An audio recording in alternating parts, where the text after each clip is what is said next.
নমস্কার, মৌস কুকবুকে আপনাদের সবাইকে স্বাগত। আজকে পটলের নিরামিষ একটি রেসিপি শেয়ার করছি।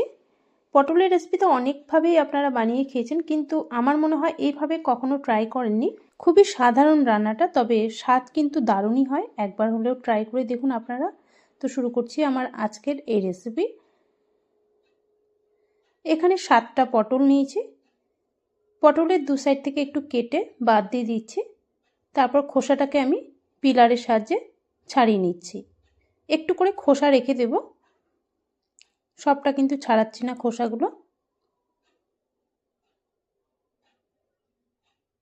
তো এইভাবে সবগুলো পটলের খোসাটাকে ছাড়িয়ে একটু বড় বড় টুকরো করে কেটে নেব। পটলের এই রান্নাতে আমি একটা আলুও দেব, আলুটা দিলে খেতেও ভালো লাগবে।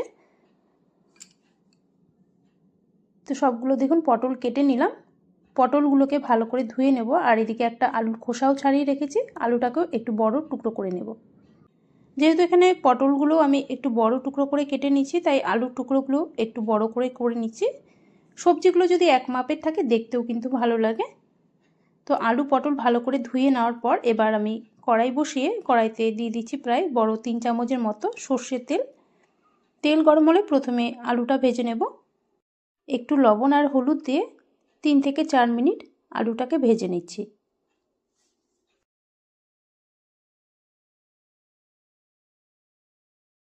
ঢাকা আর দিচ্ছি না, ঢাকা ছাড়াই আলুটাকে 3 থেকে 4 মিনিট একটু ভেজে নিচ্ছি। তো আলুটাও এখন ভাজা হয়ে গেছে। আলুটাকে তুলে নিয়ে এই তেলের মধ্যে পটলগুলোকে ভেজে নেব।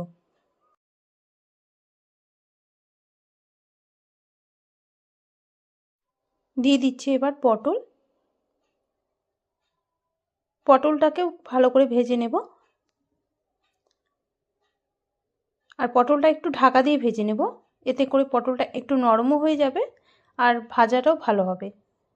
পরিমাণ মতো লবণ আর হলুদ দিয়ে ভালো করে পটলের সাথে মিশিয়ে এবার একটু ঢাকা দিয়ে ভেজে নিচ্ছি। লবণ হলুদ ভালো করে পটলের সাথে মিশিয়ে এবার ঢাকা দিয়ে গ্যাসের ফ্লেমটা একদম কমিয়ে রাখছি, আর এদিকে মশলাটাও এখন শিলপাটাতে বেটে নিচ্ছি। খুবই অল্প মশলা, তাই মিক্সিং জারে খুব ফাইন পেস্ট হয় না, সেই জন্য আমি শিলপাটায় বেটে নিচ্ছি। দিয়ে দিলাম বড় 1 চামচ রাঁধুনি, ছোট 3 টুকরো আদা আর 4টে কাঁচা লঙ্কা দিয়ে একটু মিহি করে বেটে নেব। এই রান্নার আসল স্বাদটা কিন্তু এই রাঁধুনি বাটা দিলেই আসবে। আমি এর মধ্যে আলাদা করে জিরের গুঁড়ো ধনের গুঁড়ো কোনোটাই ব্যবহার করব না, শুধু এই মশলাটা দিয়ে রান্নাটা হবে। এদিকে মশলাটা বাড়তে বাড়তে একটু ঢাকা দিয়ে রেখেছিলাম, আর দেখুন পটল একটু নরম হয়ে গেছে। এবার ঢাকনাটা সরিয়ে মিডিয়াম ফ্লেমে পটলগুলোকে আরও একটু সময় নিয়ে ভেজে নিতে হবে। পটল যদি একটু ভালো করে না ভাজা হয় খেতে কিন্তু ভালো লাগে না, তাই একটু ভালো করে ভেজে নিতে হবে পটল। দেখুন পটলগুলো ভাজা হয়ে গেছে, এবার তুলে নিচ্ছি পটলগুলো তুলে নিয়ে কড়াইতে আরও একটু তেল দিয়ে দেব।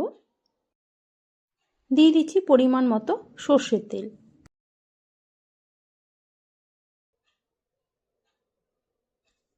একটা তেজপাতা ছিঁড়ে দিয়ে দিচ্ছি, শুকনো লঙ্কা দিচ্ছি।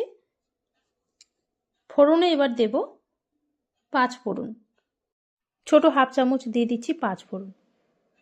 ফোড়নটাকে একটু ভেজে নিয়ে যে মশলাটা বেটে নিয়েছিলাম মানে রাঁধুনি, কাঁচা লঙ্কা, আদা, সেটা এখন এর মধ্যে দিয়ে দেব। এই রান্নাতে আর কোনো মশলা ব্যবহার করব না, কারণ রাঁধুনি বাটার যে একটা সুন্দর গন্ধ আছে তাতেই কিন্তু রান্নার স্বাদটা বেড়ে যায়, তাই আলাদা করে কোনো মশলা এর মধ্যে দিতে হয় না। মশলাটাকে একটু ভাজা ভাজা করে নিয়ে আমি এর মধ্যে একটা মিডিয়াম সাইজের টমেটো দিয়ে দিলাম। দিয়ে দিচ্ছি এবার ছোট হাফ চামচ হলুদ, ছোট 1 চামচ লঙ্কার গুঁড়ো দিলাম একটু ঝালের জন্য আর একটু কালারের জন্য। এবার এর মধ্যে লবণ দিয়ে দিচ্ছি ছোট হাফ চামচ। লবণ দিলে টমেটোটাও খুব তাড়াতাড়ি নরম হয়ে যাবে। আর দেখুন খুন্তি দিয়ে এভাবে একটু চেপে চেপে দিচ্ছি, টমেটোটা নরমও হয়ে গেছে, একদম মশলার সাথে দেখুন মিশিয়ে গেছে। এখন মশলাটা 2 মিনিট একটু কষিয়ে নেওয়ার পর এবার ভেজে রাখা পটল আলু দিয়ে দেব।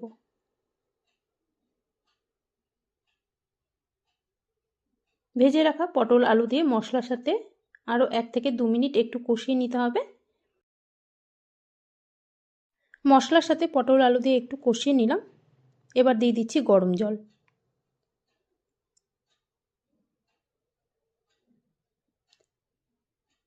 দিয়ে দিচ্ছি প্রায় 1.5 কাপ গরম জল। এবার একটু নেড়ে চেড়ে ঢাকা দিয়ে রান্না করে নেব যতক্ষণ না পর্যন্ত পটল আলুটা সেদ্ধ হয়ে যাচ্ছে। 2-3 মিনিট একটু ঢাকা দিয়ে রেখেছিলাম, এরই মাঝে একটু ঢাকনা খুলে দেখে নিচ্ছি।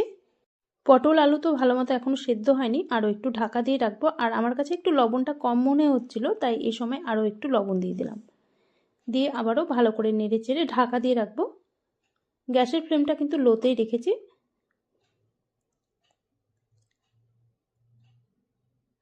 প্রায় 7-8 মিনিট এইভাবে ঢাকা দিয়ে রেখেছিলাম, আর এখন ঢাকনাটা খুলে দেখে নিচ্ছি। দেখুন আলুও কিন্তু সেদ্ধ হয়ে গেছে। পটলগুলো নরম করে ভেজেই নিয়েছিলাম, আর একদম ভালো মতো সেদ্ধ হয়ে গেছে এখন। এবার সবশেষে এর মধ্যে দিয়ে দেবো চিনি। ছোট 1 চামচ চিনি দিয়ে দিচ্ছি, আর দিয়ে দিচ্ছি খুবই সামান্য পরিমাণে ঘি।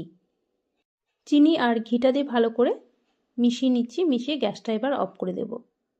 ব্যাস, আমাদের এই নিরামিষ রান্না কিন্তু একদম রেডি। তেজপাতাটা আমি ফেলে দিচ্ছি। আজকের এই রেসিপিটা আমি আমার মতন করে বানিয়েছি, আশা করি আপনাদেরও ভালো লাগবে। আর যদি এইভাবে না ট্রাই করে থাকেন, অনুরোধ করব বানিয়ে দেখুন। আর বানানোর পর যদি আপনাদের ভালো লাগে তাহলে অবশ্যই অনুরোধ করব লাইক, শেয়ার এবং সাবস্ক্রাইব করে নেওয়ার জন্য। আজ তাহলে এই পর্যন্তই। আপনারা সবাই ভালো থাকবেন। আবারও হাজির হয়ে যাব অন্য একদিন অন্য একটা নতুন ভিডিও নিয়ে।